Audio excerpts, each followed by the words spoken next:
thinking about what sort of project you should be doing or trying to come up with a topic, one of the things that you want to consider is how you're going to collect the data as part of that project. There are a number of different ways in which you can collect data. So the most obvious is if you're doing a scientific method project, you're going to be doing an experiment. And in that experiment, you're going to be collecting some data. But there are other ways that you can do things as well. For example, you could be doing an environmental project, in which case you might want to count something. So you might want to count the number of plants of a particular species, or the number of insects, or the different number of species that are present in an environment. You can do that by using a quadrat method, which is a random sampling method, or you could use that by taking aerial photographs of an area.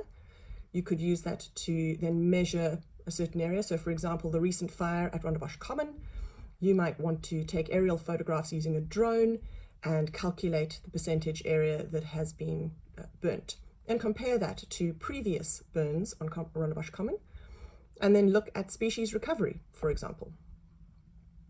Another way of collecting data, a more sort of social science route, is using something like a focus group or a survey. Focus groups are really important, in fact, if you're doing an engineering design project, because you need to know whether the product that you're going to produce is actually wanted by anybody. Is there anybody actually out there who wants that? Interviews are a great way to get background information. So if you're wanting to learn something about a new field because you're not quite sure how to go about your experiment, you might want to do a couple of interviews and gather some data that way. Of course, literature reviews are a really important way of gathering data, particularly in your research phase before you start your actual project. Literature reviews are when you read a scientific journal, a magazine, any kind of book, a website. You might read a report from the government or from some sort of organization. Remember that whatever you read, you need to make sure that you keep a reference list of those things. So even as you're doing your background research, start listing those books or magazines or websites, whatever it is you're reading, in your reference list. If you want to do a maths project, a way to gather your data there would be to approach an organization for them to give you an anonymized set of data. You don't actually have to go out and collect the data yourself. And then obviously you would do your statistical analysis on that. When working with data, there are a number of things that you need to consider. One of those is repeats and sample size. Now, in order to increase the reliability of a scientific experiment, you have to make sure that either you have a large number of repeats or that you have a large sample size, and which you do will depend on what type of experiment you're going to do. I know that at school, certainly at primary school, you're taught this magical number of 3, that you must do 3 repeats. That's actually not true. Depending on the experiment that you do, you might need to do 100 repeats or 1,000 repeats, or you might just need 1 repeat. It really does depend on what you're doing. So what's the difference between repeats and sample size? Repeats is the number of times that you repeat your particular investigation. So if you're measuring, let's say, for example, sugar in somebody's blood, you would take a number of samples over a period of time, and you would check the fluctuating levels of whatever nutrient you're looking at. Sample size is where you have more than one individual involved. Let's say you're doing an experiment on plants. Your sample size would be the number of plants in each category. Now, we don't encourage you to do plant experiments, certainly not looking at things like, does a plant grow better in grey water or ordinary water or whatever. But let's take that experiment as an example. So you would have a group in which you would have ordinary water. You would have a group in which you might have grey water from your washing machine. And then you might have a group in which there's grey water from the shower. Now, sample size would be the number of individuals that you have in each of those groups. So if you have a sample size of 3, then you would have 3 plants in each of those groups.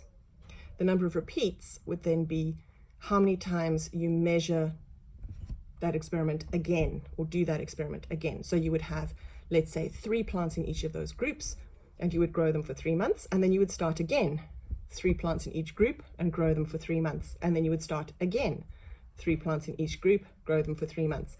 So that would be a sample size of 3 plus a repeat of 3. Now, the larger your sample size and the more number of repeats you have, the more reliable your experiment is going to be. Particularly with scientific method, you need to make sure that you have a control. What is a control? A control is an experiment in which the independent variable is removed. So let's say you want to know what affects your sleep. So your sleep could be affected by your food, it could be affected by your exercise, it could be affected by the environment in which you're sleeping. Here are two experiments that you can see kind of in diagrammatic fashion. And you can see that the food is the same, the exercise is the same, the environment that the person is sleeping in is the same. What is different is that in the one on the right, music has been added. That is the independent variable. And so therefore the one on the left that does not have the music, that is the control. You must have a control in an experiment that will help you to ensure that it is in fact the independent variable that is causing the results that you're seeing. Calibrated equipment. It's not something we often talk about at school level, but is really, really important. How do you know, let's say you are measuring the height of a plant. How do you know that the 1 centimeter on your ruler is actually 1 centimeter? Depending on the material that your ruler is made from, different ambient temperatures can actually make that ruler expand. And if it expands, 1 centimeter is no longer 1 centimeter. If you are using a kitchen scale to measure out flour, let's say you're looking at different baking methods, how do you know that your scale is accurate, that 1 gram on that scale is actually 1 gram?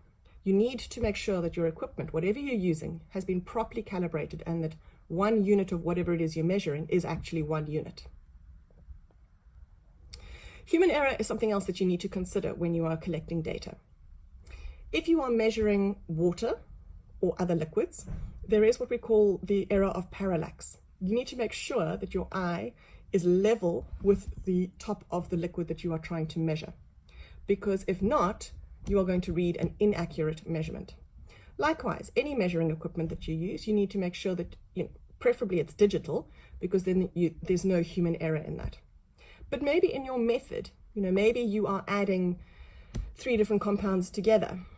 You need to make sure that it is exactly the same amount every time, because if not, that is human error and that will affect your results. It might only affect them slightly, but it will affect them, and that means that your conclusion may not be valid.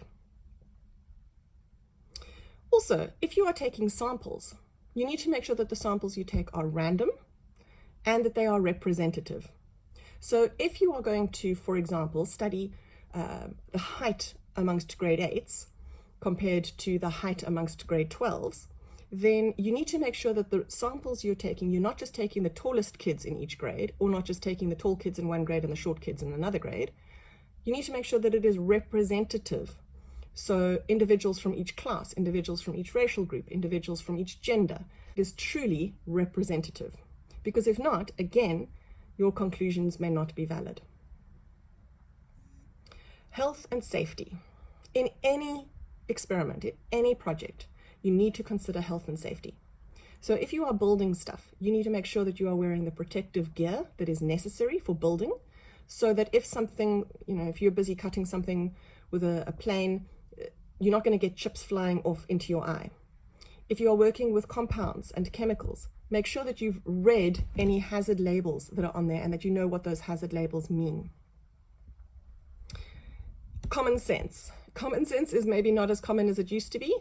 Make sure that whatever you're doing, you are safe.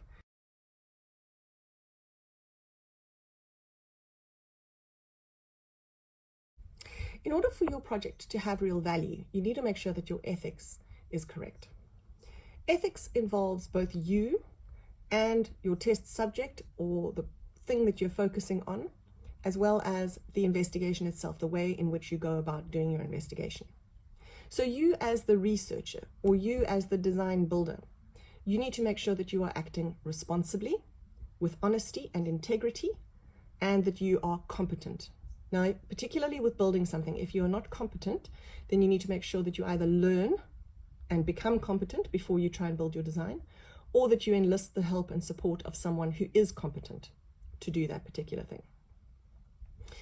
If you as the researcher are not competent in putting together surveys, you need to ensure that the questions are not biased and that the questions are going to give you the sort of data that you actually need, so quantitative rather than qualitative data. You need to ensure, if you are surveying people or if you are doing an experiment that involves human beings, that those individuals, remember that they have a right to privacy and confidentiality, and that they must be treated in a way that is just and dignified. So all of those things need to check out in terms of ethics. Your investigation itself, regardless of what it is that you are doing, must not cause harm, must be beneficial to everybody concerned, or at least attempt to be beneficial, and must be objective. For that reason, if you're going to be doing a project where you are testing different products, let's say you're going to compare washing powders, you may not mention the brands. So you can't say Omo versus Surf. You have to say product 1 versus product 2. Because if you name the brands, that is not objective.